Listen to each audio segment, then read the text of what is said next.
fashion choices, cargo shorts are out, flip-flops are only appropriate on the boat, and please throw away that stained t-shirt from college. You may be thinking, EG, that's all I own. What do I do? Here's what you do. Go to nextround.store and fill your cart with a wardrobe that is approved by me. Stock up on logo t-shirts, hoodies for football season, and hats for every day of the week. Trust me on this one and head over to nextround.store to get stocked up for this season. Hey, this is Matt Roth, the franchisee of Walk On Sports Bistro in Birmingham. With the kickoff of football season, come visit us at one of our 3 locations, Stadium Trace, Greystone, or Trussville. Come enjoy our scratch kitchen menu while watching one of our 80 TVs. Whether you're looking for a pre- or post-game celebration, game day, or date night, we've got you covered. It's all about the win at Walk On Sports Bistro. Walk On, where everybody needs a little playing time. Just because you've quit going to the gym, it doesn't mean that you have to quit gym altogether. Dunaway, that is. With our Next Round podcasts open 24/7, 365, you can access gym anytime you'd like. While you may have done away with your treadmill routine, our version of Dunaway is standing by ready to get you back to your absolute best. Find all that lovely Jimmy D-led content on Spotify, Apple Podcasts, Google Podcasts, and in the podcast section of nextroundlive.com. This message is sponsored by Jimmy Crypto Inc. and Jimmy Crypto for President.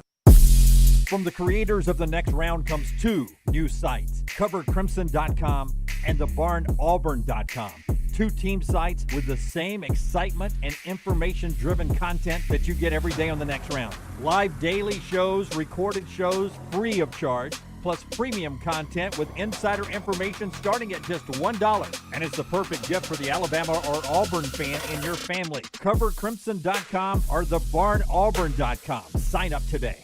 Happy football season. At the Next Round, we strive to make our loyal listeners feel like they're a part of the action all season long. My name is Emily Grace McWhorter, and I do that by bringing you along for any given Saturday in Auburn or Tuscaloosa. From pregame warm-ups, touchdowns that make you feel a part of the play, and everything in between, our goal is to make you feel like you're inside Bryant-Denny or Jordan-Hare. Follow along on our social media at Next Round Live on Instagram, X, and Facebook. Also, check out thebarnauburn.com and covercrimson.com while you're at it. Here's to fall Saturdays.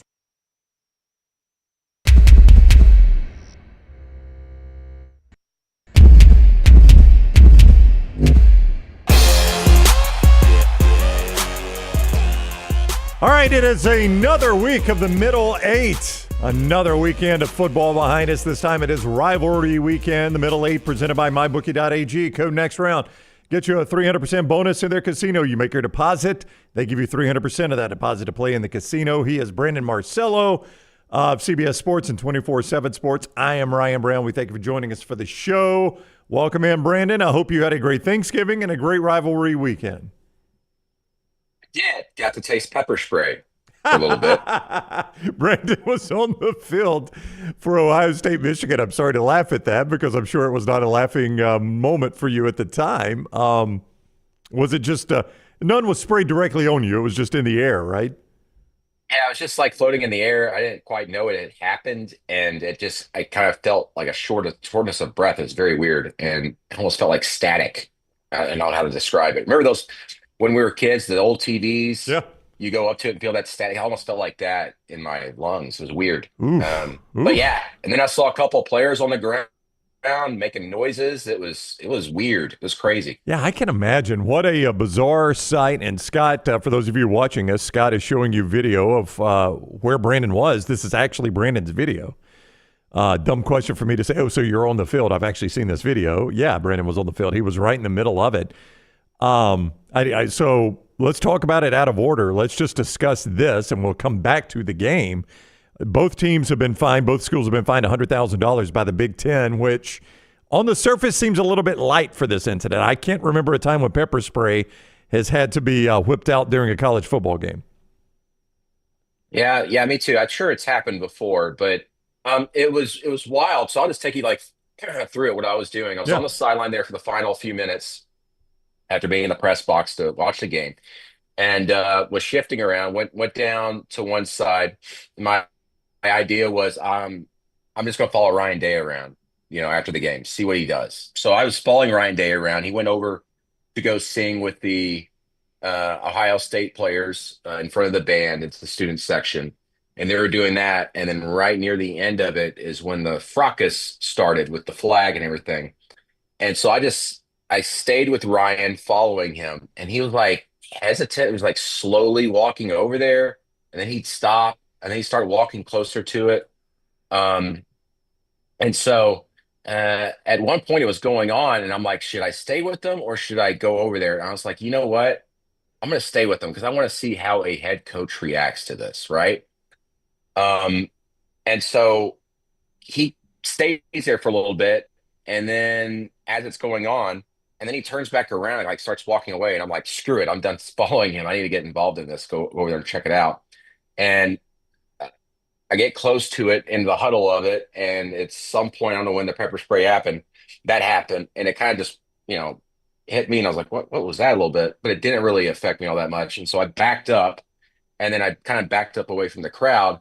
And then it kind of got going again a little bit, I guess. My timeline's a little messed up. And then all of a sudden I saw Jack Sawyer emerge from it and grabbing the Michigan flag and trying to chuck it or whatever. And then some Michigan student assistant or someone came over to try to grab the flag and like take it back with them. And the Ohio State players are pushing them. It was wild.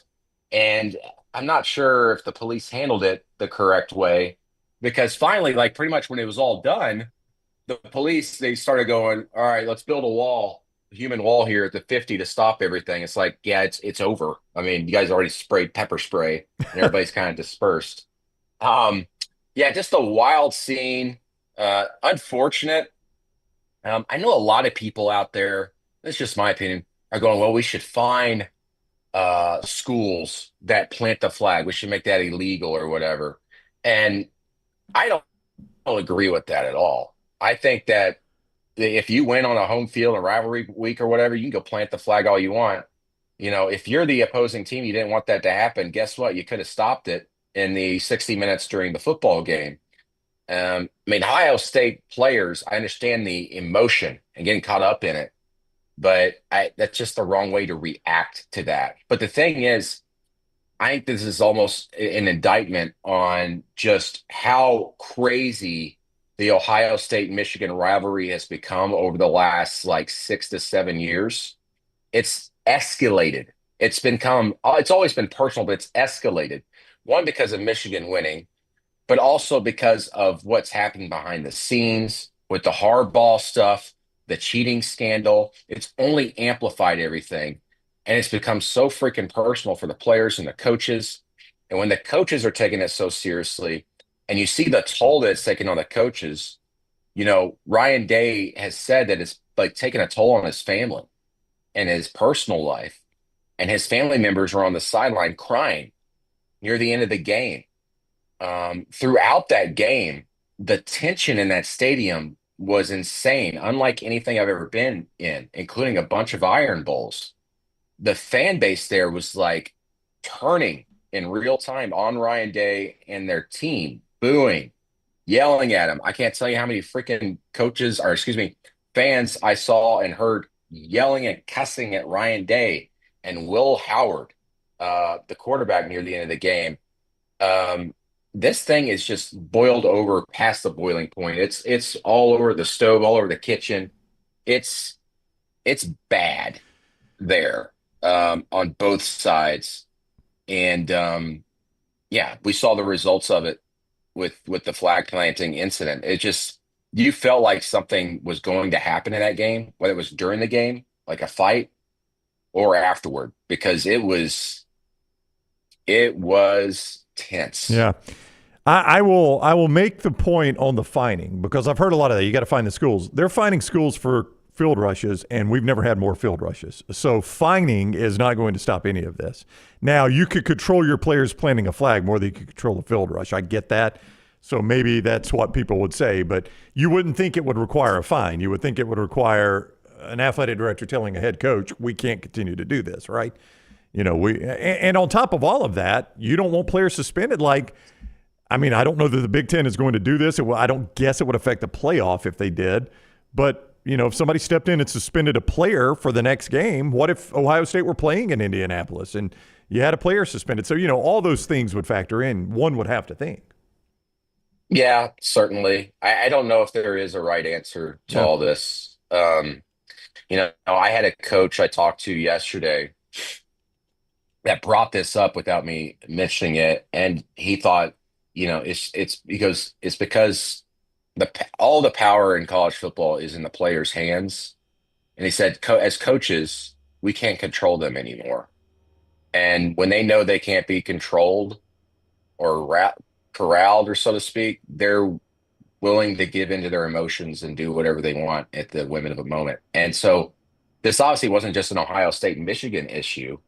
We saw it at several schools. The flag planting stuff, fights. There were at least 9 games where there were fights in them. I counted. At least 4 flag planting incidents. Um, and that's not uncommon. We usually see 1 or 2 a year, but to see it all happen like that on one Saturday, I don't know if I agree with the coach saying that, well, it's because the players have all the power and they don't feel like the coaches can corral them or anything. I don't necessarily agree with that, but I don't know. It just seems like there's just this weird energy in college football right now. And, I've had people say, well, it's also because that, the country's like that right now. We have this weird energy. And maybe that's true. I don't know. It just seems like we're always wanting to go at each other's throats for whatever damn reason. Sound like a hippie here, but I know. I just want people to be happy. That's just like my life's always been about. It's like that's why I cover college football, because I like seeing the joy in people, but seeing stuff like that just it scares me a little bit. MyBookie.ag code next round. MyBookie.ag code next round. That's who brings you the show. They give you a 300% bonus at the casino on your initial deposit when you use code next round at MyBookie.ag. Bet anything, anytime, anywhere with MyBookie.ag. To the actual game, you were mentioning the feeling in the crowd. The reason there was a feeling in the crowd is Ohio State lost at home as 18, 19-point favorite, depending on where you looked, to a team that had a quarterback that went 9 of 16 for 62 yards and threw 2 interceptions. He wasn't just poor completion percentage. He threw 2 interceptions, and you still find a way to lose that game 13-10. It doesn't add up, Brandon. You just cannot make it make sense. Yeah, I think in a lot of ways, Ryan Day went into this game like, I have a point to prove. I'm going to run the damn ball and be more physical than Michigan, because that's really been like the storyline the last few years during this winning streak by Michigan, is that they're just tougher than Ohio State. And so he brought in like Chip Kelly. His whole thing is the run game and being creative and building off of that. And Ohio State's obviously got the type of players there. The issue, though, and going into the Indiana game 2 weeks ago, is that Ohio State, they lost their center with an Achilles injury, right? Yep. Well, early in the year, in a game that I covered against Ohio State, they lost another lineman, another starter. So this year they're down 2 stars on the offensive line, and then you decide, hey, let's run the damn ball against a Michigan defensive front that's one of the best in college football. Say what you will, as Michigan as a team, they got a really great defensive front, and they're trying to run the damn ball against them. And then the other thing is so damn it's infuriating just as a reporter watching it. I can't imagine what it's like to be a fan in that stadium, or even today. In the first half, every time he threw to Jeremiah Smith, something good happened. He caught a touchdown pass, but also there were 2 other plays they threw to him. He drew pass interference flags to keep drives alive and move the ball down the field. If you just throw the dang ball to him like 4 or 5 more times in that game, you win it. You don't even necessarily have to have him score a touchdown. You get in the field goal range and kick a field goal or 2, you win that game. But instead, you do what you did. I also wonder about Will Howard after that big hit he took, and he was pulled from the game and was looked at. They looked at his head. Obviously, it was the concussion protocol type thing. They're looking at everything, and he comes back in. And those next couple of drives, I was talking to a reporter next to me. We're talking like, does he seem a little like off? He seemed a little. He's kind of in between in timeouts and stuff. He's kind of like moving back and forth and stuff. It's like it's almost like he's trying to keep himself going. I'm not saying it was a concussion or whatever. It's just like he just seemed off, and and then he makes all the mistakes he did. He looked bad out there when he came back in the game. and that hurt him as well. Um, you know, Ohio State lost this game. Michigan didn't win it. Ohio State lost it, and it's because of the freaking coaches, not because of the players necessarily. It was the stupid game plan. The game plan was dumb. Dumb. Well, Why they yeah. did what they did makes no sense. Where does that leave Ryan Day? I mean, he's going to be back in the playoffs. You know, he'll probably win a playoff game or two, but where do you think, what is the future? This is now a guy that is 1-4 against Michigan. And I mean, I don't have to tell people that you can do all you want, but you're judged how you play against your rival. People are very familiar with that in this state where I live. What do you do with Ryan Day if you're Ohio State? I think a lot of it depends on what he does in the playoffs. You know, I went up to Ross Bjork, the athletics director, after the game, and it was wild anyway. I had asked about the fracas at midfield, and he's like, I'm not commenting on it, so I don't know all the details. And then I was like, oh, by the way, your head coach, how do you feel about him? And he's like, I'm not commenting on that. I'm focused on players. And then he had a vote of confidence yesterday, so to speak, to the Columbus Dispatch after everything had settled. But I went back to what he told me back in July, Ross Bjork, right? I presented this very same hypothetical to him. I go, what happens if Ohio State, which is expected to be so much better than Michigan this year, loses to Michigan again for whatever reason for a fourth straight year? What do you do? How do you judge Ryan Day? And then in July, he told me it's actually more about the big picture in this expanded playoff era. You're going to have to judge Ryan Day as a head coach based off what he does in the college football playoff, more so than what he does in one game, even if it is the game against Michigan. And I think that does make common sense, right? You lose to Michigan, it's terrible. Ohio State fans are livid and will be livid even all year. But if you go and win a national championship, that obviously changes things. If you win a couple of games in the playoff, maybe that tempers things down a little bit, tampons it. But I don't know. I honestly cannot predict what's going to happen with Ryan Day after the playoffs and everything that happens. I mean, Ryan Day just looks like a man that's beaten down there. I don't know if he even likes being the head coach there. Yeah. Just judging by his demeanor. Yeah. I hate being that guy that reads into body language and everything. But again, I was following him after the game on the field for a reason. I wanted to see how he's reacting to everything because people were after his ass from the stands. But the thing that stood out to me is that fight is going on, and he kind of just froze up. He did.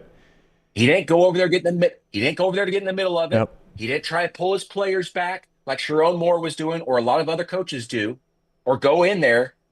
He didn't know what was going on. He was so far back. And that's why at my point, I was sitting there going, yeah, leave him. I got to go film some of this other stuff. I'm missing everything. You're a leader of men, and you're not going in the middle of it and go see what's going on. I mean, in fact, he's standing there, and I saw on the Fox broadcast later, the replay, he asked a player as they walk by, what happened? That's it. Yeah. You're right freaking there. Go see what happened. Yeah. Go help your team. And I was going to bring that up. I'm going to bring it up when Klatt comes on the next round a little bit later, but I'll mention it to you. You've seen it now. You weren't there. But there, I had I didn't go to the Iron Bowl for the first time in quite a while, and I enjoyed an Iron Bowl party at the house. And we had, like, at the time, 10 or 12 people in my basement watching the end of that game. And when they cut to that shot of Ryan Day that you're discussing, there was an audible reaction from just about everybody because of the forlorn look on his face. I mean, they cut to a guy that looked like he had just watched somebody die. I mean, it was like almost everybody in the room had a reaction just to Fox cutting to that shot of Ryan Day. That's how bad it was. Yeah. I hate being that guy reading the body language, but there's something mental going on there when he's playing Michigan, obviously. How the hell do you lose them 4 straight times, especially to this Michigan team that is not good in your own house? And then that all is going on. There's legitimately like an emergency situation happening at midfield, and you can see it, and you just kind of slowly walk up to it. And then you're like, the moon. You just sit there and hover, going, "I'm just gonna sit here." What I happened? mean, I don't get it. Yeah. So we'll get to your top 12 later, so we don't have to unveil where you have everyone at this point. But let me just ask you this broad question. You now have Penn State playing in the conference championship game against Oregon. Surprise to Penn State there. I don't think most Penn State fans thought that was going to be the result of the weekend. So there they are in the conference championship game. Indiana is a one-loss team. Now Ohio State is a two-loss team. Now Ohio State holds head-to-head over Indiana and Penn State. What does your gut tell you? Does Ohio State get a home playoff game out of this, or might they be punished to fall behind Penn State and Indiana, two teams that they have beaten? It's a great question. I think it obviously comes down to the committee, but I wonder if the committee has a sixth sense of humor, because I would find a way to send Ohio State to Notre Dame. Oh. But I don't know if they could drop them that far, because that would be like Notre Dame, like the fifth seed or whatever. Maybe 12 against 5. I don't know. My gut tells me Ohio State's still going to host a home playoff game. They'll be obviously above Indiana because they got the head-to-head and everything, even with a 2-loss record. Their strength of schedule is stronger. The committee will use that as an not excuse, but I mean, Ohio State's obviously better than Indiana. We saw it on the field, and as long as no one puts yellow, maize, and blue on their helmets, Ohio State might be okay. Yeah, maybe so. Maybe those Notre Dame colors are a little close.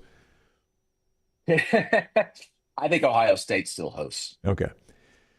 Brandon Marcello and 24/7 Sports, CBS Sports. That's who he is with. This is the Middle Eight. It is presented by MyBookie.ag. Code next round when you sign on. 300% deposit bonus in the casino. You make your deposit. They give you a 300% bonus for use of the casino right there at MyBookie.ag. Code next round. MyBookie.ag. Code next round.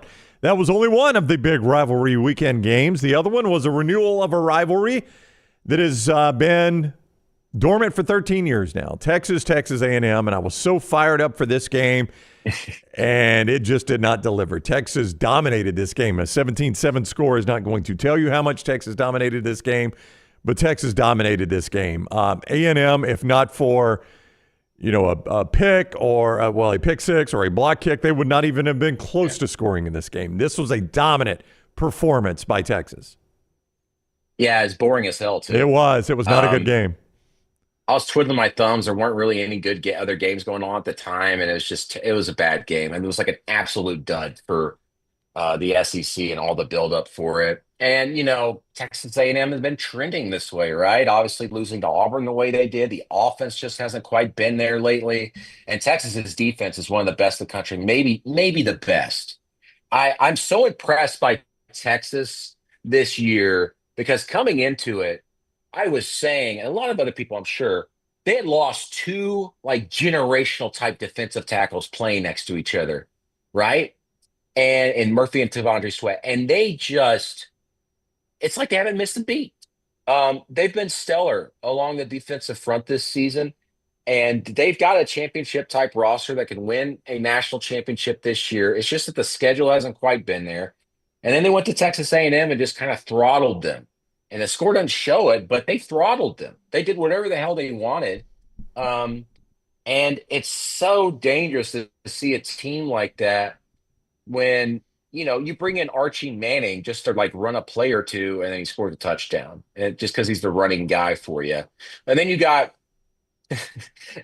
Quinn Ewers with like a bum ankle taking off and running and getting big yardage. In fact, his longest gain of the entire year. Yeah, I mean, A&M, A&M's like one of those classic teams you see a couple teams every year. They start hot and they kind of fade. I mean, hell, not to compare them directly, but isn't this like Kevin Sumlin teams? Yeah. In the past, They're an eternal 8-4 team, Brandon. I mean, you can put as many coats of paint on it as you want. You can put new tires on the car. You can change out the battery or the transmission. It's an 8-4 car. It may have a new transmission in it. It may have new tires. It's an 8-4 car. I mean, that is who Texas A&M is. And they'll have an outlier year like you mentioned Sumlin with Johnny Manziel, but they regress to the mean more often than not. And that mean is 8-4. That is who they are. Yeah, you're right. I hate saying that. about anybody, I guess. I know, but the numbers are the numbers. The numbers are the numbers. History's history. Yep. And, um, I will say it's still a very successful team for A&M, considering everything they lost and being the first year under Mike Elko. But you expected so much more after the way they started the season. But it's like you said, it's almost just like, everything catches up to them at some point every single year. And, anyway, college football's weird this year. And it's just like I can't make heads or tails of it every single week. And I know why it is, because there's more talent than ever in the Power Five, but it's more spread out. I always say that. But it makes it so unpredictable that when I go out there and see things like Michigan, Ohio State, I'm just like sitting there going, I guess this could happen. Sure, makes sense. Well, but it's just weird. Yeah, and just when I had bought back into Georgia, I'm like, okay, maybe Georgia has figured this thing out. I mean, they probably should have lost the game to Georgia Tech. To their credit, they found a way to win it. And now I look at Texas about to play them, and I'm like, God, the last part I saw at Texas, they look so much better than Georgia right now. I don't know what to make of that SEC championship. Is Texas favored in that game? I thought I saw a line where Texas is favored. Oh, yeah, absolutely. I think I'll double-check it at mybookie.ag to see where it is right now. But I think it opened at 3. Wow.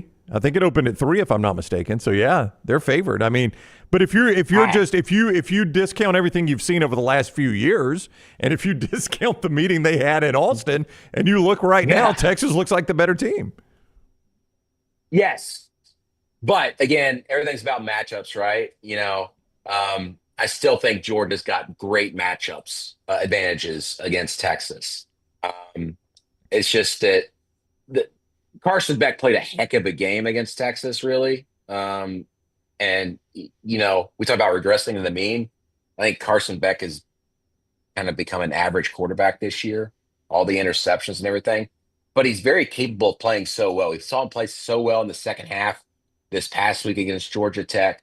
But, I'll say this, talk about that game real quick. I do a list of my top 10 most impressive teams. Rarely do I ever put a team that's lost in there, but Georgia Tech's definitely in there. Yeah. That may have been the hardest playing team I've seen all season. Yep. They were going 155 miles per hour every single snap without any disappointment there. What lost in that game is that Brent Key was out coaching everybody on that field, Kirby Smart and everybody. And then in overtime, Kirby Smart managed everything and outcoached him. He did. And that was the difference. Yep. Kirby was in complete control that entire overtime, and you could tell it. And you could tell he knew it, too, just with his demeanor on the sidelines. He knew he was in control there. And to their credit, they won that game. They are a 3.5-point underdog, or 2.5-point underdog to Texas in the conference championship game. And I know you have bemoaned the loss of divisions, bring back divisions. You've said multiple times on the show. However, I will point out to you, we have got 9 conference championship games Friday and Saturday, and the highest point spread in any of the 9 is 4 points. So it's going to deliver us, in theory, a more competitive championship weekend, maybe not as meaningful a championship weekend, if that makes any sense. Yeah, I mean, I say bring back divisions. I think that could be something you do. But the more I talk about this, and I think I'm actually writing about it this week or next week for CBS Sports. I saw it on the budget because I've been pushing it in all of our meetings the last few weeks. That I think that we need to go to pod systems in all the big conferences, super conferences, and those conferences conduct their own mini playoff for their conference championship. Okay. So the SEC, you do your 4 pods, yeah, and then you take the number 1 team from each of those 4 pods and do a semifinal and then a championship game for your conference championship. And I think that's a way to alleviate some of that. And, because not everybody can play everybody in the regular season anyway. And you don't quite know if those are the top 2 teams or whatever.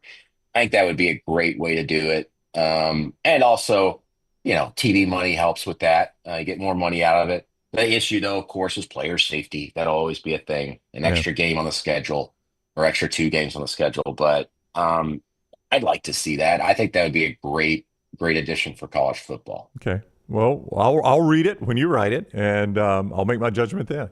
I'm open to it. I'm open to ideas. I like good ideas. He is Brandon Marcello, 24/7 Sports and CBS Sports. That's where you'll read what he is discussing there.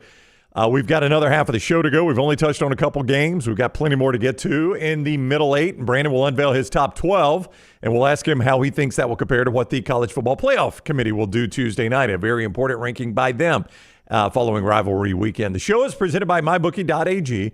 Code next round when you sign on. You make your initial deposit. They'll give you 300% of that deposit for use in the casino area. Bet anything, anytime, anywhere with mybookie.ag. Was just telling you all of those conference championship games, point spreads are 4 points or fewer in all 9 of those. So it should be a very fun conference playoff weekend. Cleveland and Denver playing Monday Night Football tonight. Denver a 6-point favorite in that game. The Lions a 3.5-point favorite Thursday night against the Packers. All those games available at mybookie.ag and the casino. Code next round to get a 300% bonus in that casino. Also, gift giving season is coming up. And what better gift than the gift of Rhoback? Rhoback.com, code TNR20. Helps you save on those Q-zips, on the golf polos, the crew necks, the wonderful hoodies, the pants, all of that right there at Rhoback. Crave activity. Rhoback.com, code TNR20 to save 20% off your initial order at Rhoback.com. More of the middle eight after this. Call the next round now at 205-734-0923. There's only one Champy's world famous fried chicken. Poor boy's tenders, full fried chicken plates, and a little bit of the Mississippi Delta with chicken on a stick and hot tamales. On your way to or from the big game on Highway 119 in Alabaster, stop by Champy's Chicken. From the creators of The Next Round comes 2 new sites, covercrimson.com and thebarnauburn.com. 2 team sites with the same excitement and information-driven content that you get every day on The Next Round. Live daily shows, recorded shows, free of charge, plus premium content with insider information starting at just $1. And it's the perfect gift for the Alabama or Auburn fan in your family. Covercrimson.com or thebarnauburn.com. Sign up today. The holiday season is here, and this is the start of something fun. It's a season centered on when to shop, when to wrap, when to open presents. But at Academy Sports and Outdoors, it's all about where, because the best holiday fun happens out there, on the driveway with a new basketball hoop, out back around the fire pit, or up in the deer stand. Because however you shop, no matter your fun, we've got it. The right stuff at the right price, in-store and online at academy.com. Academy, have fun out there. Hey, there's nothing worse than waking up to a plumbing problem. Don't get caught in a flooded house. Call the guys at Hemp Hill Services. Adam, Chad, and the team at Hemp Hill are the only ones I trust to fix it and fix it right the first time. Hemp Hill Services does it right and always at a fair price. For all of your plumbing, cooling, and heating needs, trust the name that Birmingham has trusted since 1954. That is Hemp Hill Services. Call now, 205-229-2090. That's 205-229-2090. Follow Next Round Live on Twitter, Instagram, Facebook, and YouTube. The social media team at Next Round Live is dedicated to giving you daily news conferences and practice video from UAB, Alabama, Auburn, and around college football. Follow and compare to the sites you used to visit. You'll also get the latest highlights and news from the Next Round Daily Show. Turn on the notifications so you don't miss a thing. Next Round Live on Twitter, Instagram, Facebook, and YouTube. See more at nextroundlive.com. This hour of The Next Round is presented by the Birmingham Racecourse Casino, now featuring 7 days of giveaways with your chance to win a share of up to $125,000. The more you visit the Birmingham Racecourse Casino, the more chances you have to win. Thanksgiving is here, and let the New York Butcher Shop be the place to get all of your holiday meal items. Their premium turkeys are fresh, free-range, and hormone-free. The New York Butcher Shop also has a wide selection of chef-prepared side items to help save you time in the kitchen. Pick up a bottle of wine, and your meal will be complete. Turkeys are selling fast, so place your order today.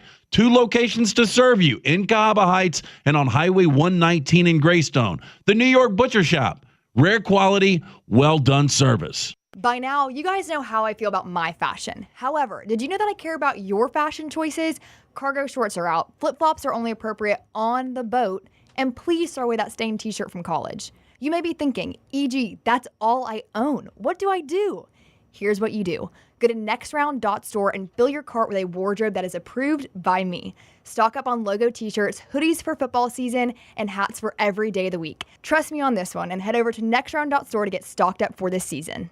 Ryan Brown here for the next round. Join me and CBS sports analyst Brandon Marcello for the Middle 8 each Monday at 8 a.m. as we look back at the weekend of college football from the SEC to the top 25 of the college football playoff. It's the Middle 8 presented by mybookie.ag, code next round. Start your day online with our website, nextroundlive.com, for the latest videos, podcasts, and college football stories. It's also a great way to stream the show or shop in the Next Round store. Stay connected by visiting nextroundlive.com.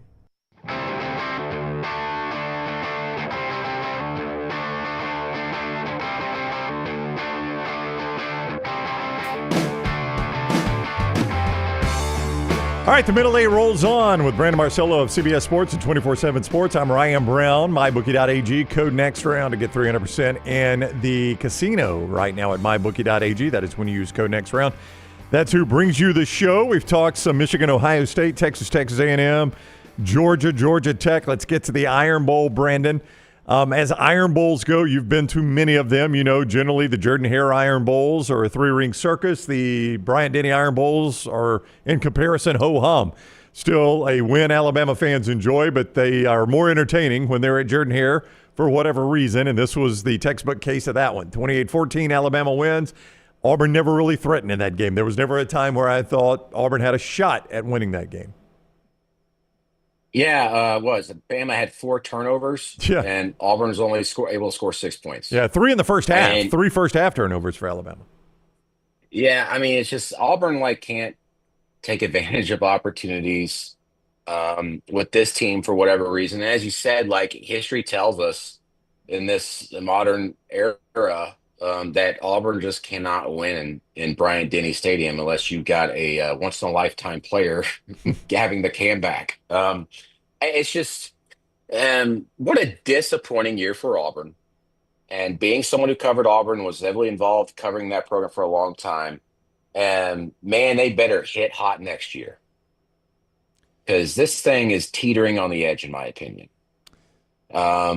It's not necessarily a talent issue for them. I mean, Alabama should have won that game anyway, even if Auburn was playing at its best, in my opinion, because Alabama's the better team, obviously, this year. But Auburn's teetering on this edge where I think they're potentially about to dive headfirst into Tennessee territory, as you guys know, before Josh Heupel came on board. Auburn's become irrelevant week to week, and even going into this season, I think we kind of gave them the brand identity blindness, where we're just myself included, I went, Auburn's going to bounce back this year. They're going to not only make a bowl game, but maybe challenge to win 9 games. Nowhere close to it. And I know recruiting's been going very, very well and everything, but they better win next year. Hugh Freeze better win next year, because at that point, you probably got to hit the panic button and decide what you got to do, the head coaching position, what you're doing as a program. Now, having said all that, Alabama, another solid performance. Love Jalen Milroe. I mean, we all know what he can do, and it's just I don't think he still gets enough credit nationally because Alabama's got 3 losses. We're not used to seeing this and some of the struggles, but Jalen Milroe is the one constant, right? He just plays really damn well every single week, and there's something to be said about that. When we talk about national awards and all that stuff, I know he's not in the conversation, but he's still one of the best players in the country, and I don't think he's getting enough credit for that. I can't imagine what Alabama would have been like this year without Milroe. Well, that kind of scares me a little bit for Bama fans. Yeah, and they'll see it. Jalen Milroe, in all likelihood, unless something drastic changes, played his final game at Bryant-Denny Stadium Saturday. So there will be a new quarterback at both places. I do want to go back to Auburn quickly, and I want to go all the way back to Dallas in July when you sat with us at SEC Media Days and said that your intel from Auburn was that Hugh Freeze had kind of circled year 3 and that a lot of the NIL investment would go towards that year 3. Well, here we are. Step 1 has got to be quarterback. There are varying reports about the transfer portal as it pertains to Auburn's backup quarterbacks. Auburn's starting quarterback is finished with his eligibility. There will be a new quarterback there next year, and Hugh Freeze cannot miss, Brandon. It has to be No. Not a hit, not a double. It's got to be a home run. He's got to hit a home run at quarterback next year. Yeah, and listen, we're very early in the process here. We're starting to see players saying they're going to enter the portal, and it opens up officially here in 1 week from today. Our feeling for the last couple of weeks as the staff and talking was like, there's just not going to be the quarterback to hit the market this year. But never say never when I say that, because through unofficial channels, if there's a great quarterback out there and all of a sudden you're throwing a bunch of money around, maybe that changes their mind. So for example, look at Lenore Sellers at South Carolina.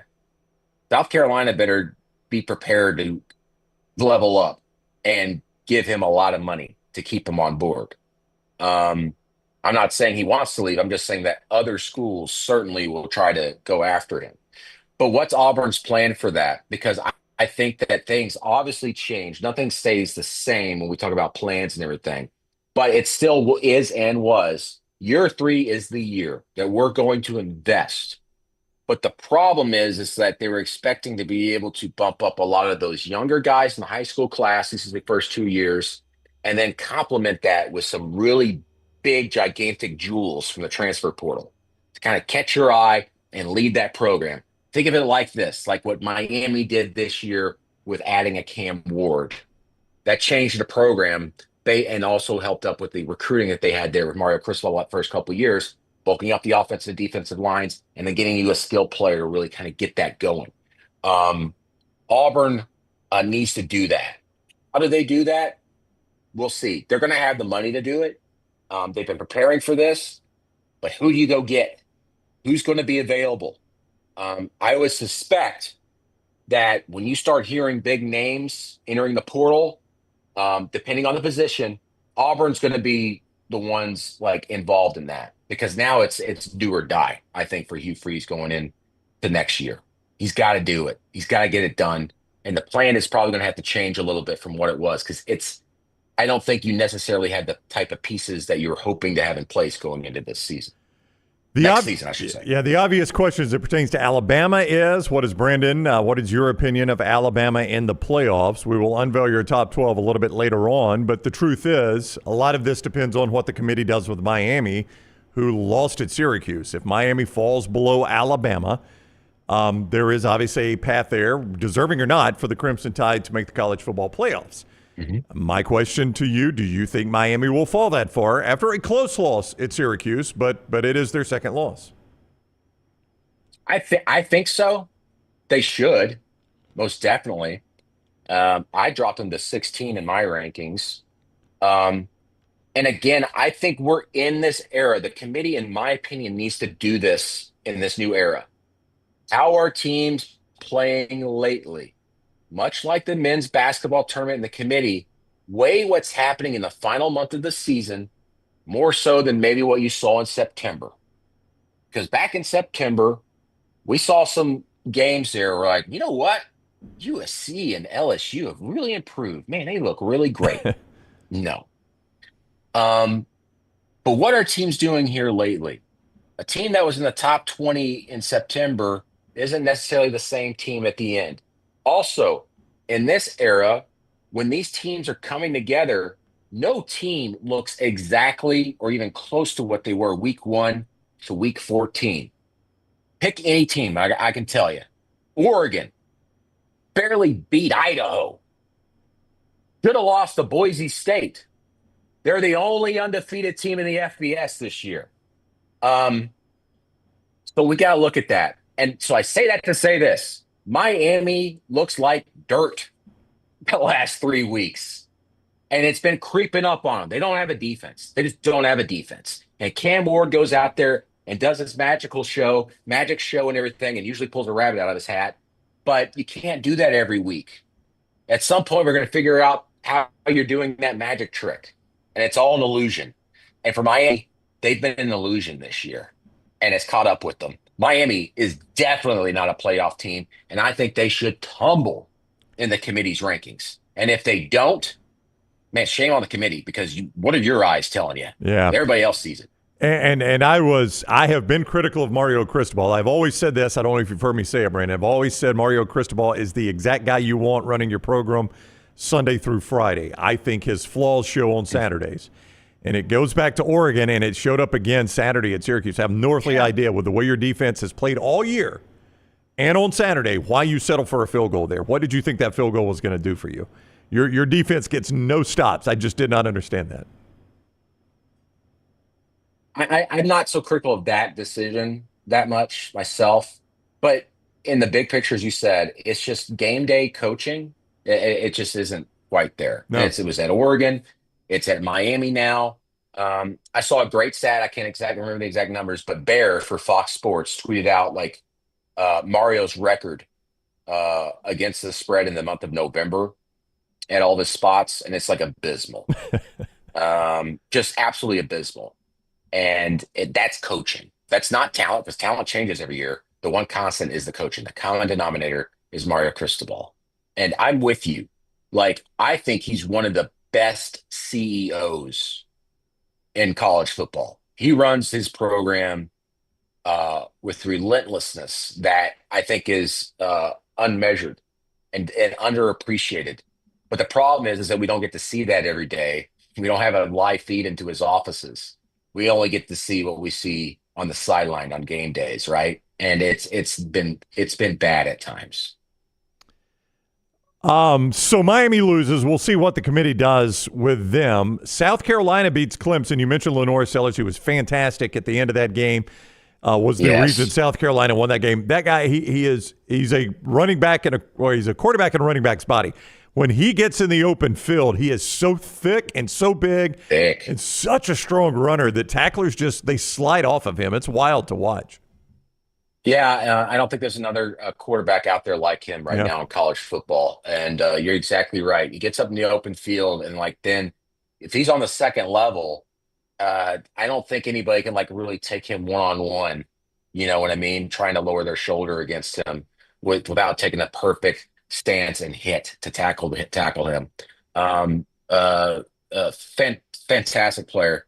I can't wait to see his development in the offseason under Dow Loggins, the offensive coordinator there, as he develops and becomes a better passer, because the raw talent's there, obviously, and he can refine that and develop that, and he could be one of the best players in college football next year. And, man, South Carolina's got a lot of great returning pieces offensively next year on the offensive line and everything. Man, what a surprisingly great team that could be next season for them. And here they are on the cusp maybe of sneaking into the playoff. And this goes back to what I said earlier. Yep. The committee needs to weigh how you're playing lately, more so than what you did earlier in the season. And I've seen Lane Kiffin's tweets and all that and everything. Lane, your team's been playing like dog crap here lately. I'm sorry. But South Carolina, I know you beat South Carolina at home way back when. But, man, as South Carolina played Ole Miss again, does anybody out there think Ole Miss would beat South Carolina? I mean, it would be a fantastic game. If it's in Oxford, I like Ole Miss. If it's in Columbia, I like South Carolina. But either way, I think it's a fantastic game. It wouldn't be what it was, which was, 27-6, I think was the final in Columbia. Yeah, I mean, it's you can't lose by 3 touchdowns at home and be like, yeah, we should deserve to be in the playoffs. Yeah. I understand that. But it did happen so earlier in the year. The Alabama loss, 27-25. LSU, also, the committee in the past has taken injuries into consideration. I know it sounds like I'm pitching South Carolina, but I'm just kind of laying this out for you, right? What their thinking process should be, right? Remember the LSU loss? South Carolina was up double digits in that game, and Lenore Sellers goes down with injury and doesn't play in the second half. And LSU storms back and wins that game. I don't think that happens if Lenore Sellers is healthy and playing in that second half. And they're supposed to take injuries into consideration if a team looks different. And we're not having this discussion today if obviously they were able to beat Bama, but I think more so you got to circle that LSU game like it's the one they should have won, and they would have won if Lenore Sellers was healthy. It's not the same team, and I think South Carolina's worth a very hard look by the committee. Well, as I put it to a South Carolina fan, you could have beaten Alabama. You should have beaten LSU. That's the way I would qualify those two things. Yes. Yeah. Could have beaten Alabama. You were in a position to beat Alabama. You should have beaten LSU. That was a game you had in control. You lose your quarterback. You got a crazy call on the pick six. I mean, just a lot of crazy happened in that game. Yeah, and the Alabama game is you just got beat. You Yeah. made mistakes in critical situations down the stretch, and you lost that game. Yeah. You deserve to lose that game. You weren't winning that game.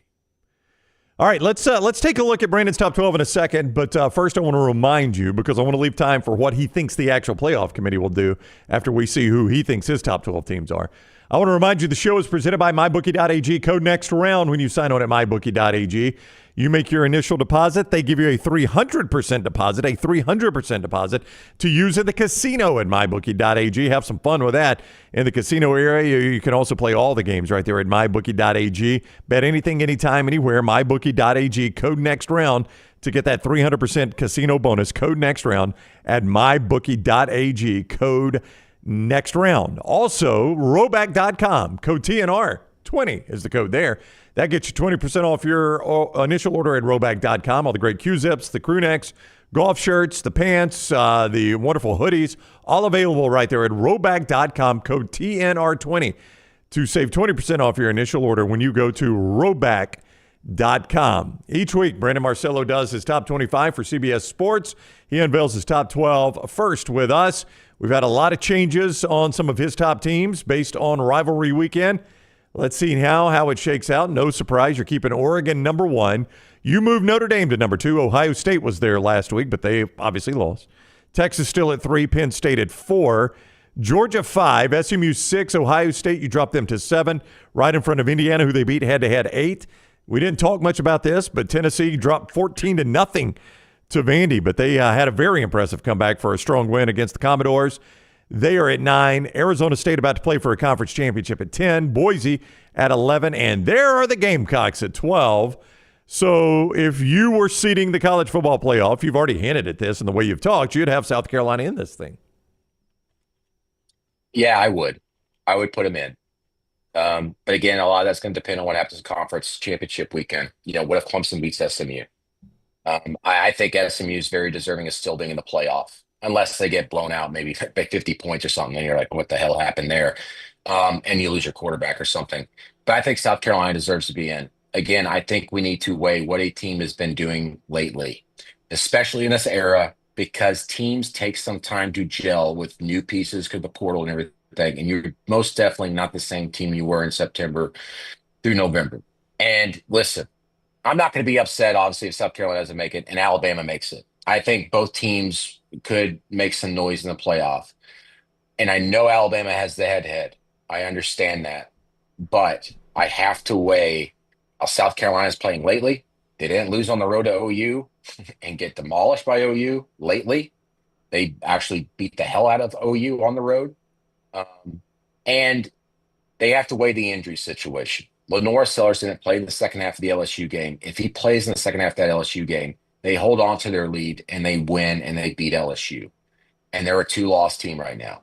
Also, when we talk about doing things lately, being 3 ranked teams, 4 ranked teams, depending on what the rankings you want to look at or everything. And then you end the regular season, you put an exclamation point on it by going on the road against your rival, and not just a rival, but a ranked rival that's going to go play in a conference championship game in a power conference, and you beat them on their home turf in the final game of the regular season. That deserves some look too. So South Carolina, I think, in my opinion, should eke out Alabama for that last spot in the playoff. But again, I would not be disappointed if Alabama ends up making that. But for me, for a hair, I got to put them above Alabama. All right, so let's talk about what you think the committee will now do. You've already said you think they will drop Miami below Alabama. That is significant. You got to see how far Miami goes. Are they below Alabama, Ole Miss, and South Carolina? That's important to those 3 teams there, and I don't know how far they'll drop Miami. The gauge has been, now this committee has done a lot of different things, like Georgia dropped, I think, 8 spots after their loss to Ole Miss. Indiana dropped 5 spots after their loss to Ohio State. Alabama dropped 5 spots after their loss to Oklahoma. Yes. So the 5-spot drop seems to be kind of their window there, but I don't know that you can make any predictions on that. You've said you think Miami will drop below. So the next question for Alabama, Ole Miss, and South Carolina becomes, if SMU loses that game, do you think the committee would leave SMU in with Clemson getting the automatic berth? If it is a close loss, I think so. Yeah. But I think if it's more than a touchdown, I think they might drop SMU out and then put in Alabama. My opinion is that the committee would put Alabama in over South Carolina. Yeah, I agree. When we talk about that, and they've put that out in the rankings already. They've put that order out there, and it's going to be very hard for that committee to explain, hey, we leapfrogged South Carolina over Alabama after having them behind them in their rankings. Right. That's going to be very difficult for them to explain. They've already played their hand. The cards are already on the table. They've showed it to us. And so you got to watch if you're not an Alabama fan this week, or, South Carolina, but an Alabama fan, it's going to come down to what happens in that ACC championship game, in my opinion. I don't know how everybody else feels. And those are your biggest questions then. If I think it is fairly academic, if SMU wins, it's going to be whoever that highest ranked team among that group is that just slides in. Miami, South Carolina, Ole Miss, Alabama. Whoever is in that group that's the highest ranked is they're going to slide right in. It's going to be pretty academic at that point. So you'll really know this Tuesday night. You're not going to have to wait for championship weekend. No. You'll know who slides in. You just got to find out what happens in that ACC game. Yeah. And here's the thing. I know it's so fun to criticize the playoff committee and everything. I think they're doing a better job than the one last year. Okay. It's not the same people. I think they have refocused what they need to look at. I talked to Ward Manuel, the chairman of the selection committee, for quite some time while I was at the Ohio State game this week. And I love the explanations he was giving me. None of it was on the record about their process. And, in the past, you've heard the committee talk about, well, how would this team do against that team? They don't talk about that in the committee room anymore. It gets shut down. We're not talking about that crap. Why are we talking hypotheticals? Well, would Bama beat, Indiana and all that? So they don't do that. You go with what you're looking at right now, and I don't see them making some astronomical shifts based off the cards they've already laid out about, and when I say that is South Carolina somehow leapfrogging Bama in the rankings. I just don't think that's going to happen. I think Bama's in a very good spot to be that 3-loss team in the playoffs. Yeah, it does feel like that. And I know Lane Kiffin is making his case and campaign. Again, you beat Mississippi State. It was a win. It was nothing spectacular about that. No more than Alabama beating Auburn was spectacular. But once you've already got it set, it's hard to say, well, they beat Mississippi State, let's jump them. Or if with South Carolina, they beat Clemson, let's jump two teams that beat you head-to-head. That's just not the nature of most committees, but it hasn't appeared to be the nature of this committee at all. Most definitely. And again, I know teams aren't the same or whatever, as I say earlier in the year, but you still obviously have to weigh losing at home to Kentucky. But obviously losing on the road to Florida is what absolutely pushed them out completely in my eyes. I just wish Bama and Ole Miss had played this year. That would have been fun. Head-to-head. Yep, it would have been fun. It would have been an excellent game. This makes it such an easier conversation. And we know the committee can't talk about the hypotheticals, but if Ole Miss and Bama played each other, I think Bama wins that game easily. I will say, having watched a lot of Alabama this year, it would depend on if it were in Oxford or Tuscaloosa. They're different teams in both those places, right? They're a different road team, different home team. So you would have had to tell me where that game is. Nah, listen. My opinion, because of Milroe and how Ole Miss's strength obviously is that defensive line. Yeah. If you can get Milroe out in space and obviously throwing the ball out in space against that Ole Miss defense, you got a really good shot at beating them. And Alabama's more talented in those spots. I think Bama would win no matter the location. Brandon, it's our final Middle Eight, man. It has been a fun ride. We appreciate the time each week. We've really enjoyed it. Thank you guys so much. So grateful for this opportunity to do the show. Ryan, it's been great, and I love it. Listen, guys, the guys at the Next Round, the best crew out there. We're so lucky that we have people talking college sports, not just on a local level in Alabama, but nationally. Well-respected voices, and you guys are so spoiled in the state of Alabama to have that crew. Man, you could not have said anything kinder. It means a lot coming from you. Have a great week. We'll see you guys on the Next Round, wherever you're watching or listening. That is up next.